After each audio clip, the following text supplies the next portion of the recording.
الا اذا بقى انت ناوي ان الموسم دوت يبقى موسم استثنائي بقى وموسم صفري. نطلع يا باشا صفر، نطلع حصلت كل حاجه، ما ناخدش اي حاجه اصلا. تمام.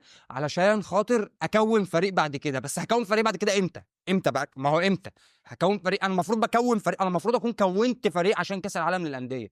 اذا كان انت قدامك يعني معاك من اول فين لحد الشهر اللي جاي اللي هو يوم 8 فبراير، تمام، ما عرفتش لحد دلوقتي تجيب واحد يوحد ربنا، واحد يقول سلام عليكم انا جيت يا جماعه انا مضيت في النادي الاهلي، هتيجي تجيب الشهر اللي هو الاعاره الاستثنائيه؟ هتجيبها ازاي بقى؟ هتجيبها ازاي؟ ما تقنعنيش بس. اصل ايه؟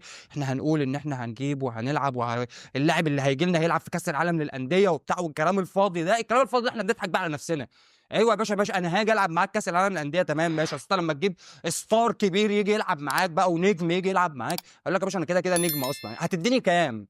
ادي فلوس، ادي فلوس يا حبيبي. اذا كان انت ما انتش عايز تدفع مليون دولار، هتدفع للاعاره اللي جاي لك اعاره استثنائيه ده، هتجيله قد ايه؟ هتديله قد ايه؟ هتجيبه منين؟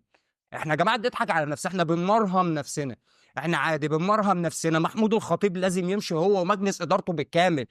هو كولر حرفيا متعمد ان هو يفضح مجلس الاداره. هتلاقيه دلوقتي طلع، انا ما عرفتش، انا ما شفتش المؤتمر الصحفي، هتلاقيه هيطلع يقول لك اللعيبه بتاعتي يا جماعه والله انا بغزل برجل كلب، انا معايا كلب كده جايب رجله بغزل بيها، عادي الحمار مات.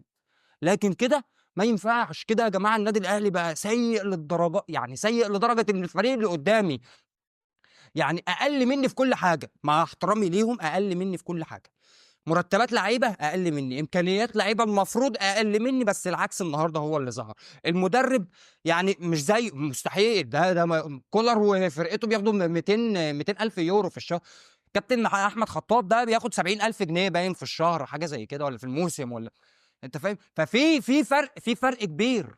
فطبعا كولر قال انا دلوقتي ما معيش لعيبه والدنيا تمام وكل حاجه زي الفل. هيطلع بقى الشيخ محمد رمضان، تمام، ايه ده؟ ايه الاداء ده؟ خصم. بس سلام عليكم خصم. تمام ماشي، عدي بقى كده يا حبيب قلبي. تمام، هنيجي بقى نقيم الفرقه. هدي امام عاشور 4، محمد الشناوي هياخد 2 عشان الكام كره اللي طلعهم، الفرقه كلها صفر. سلام عليكم.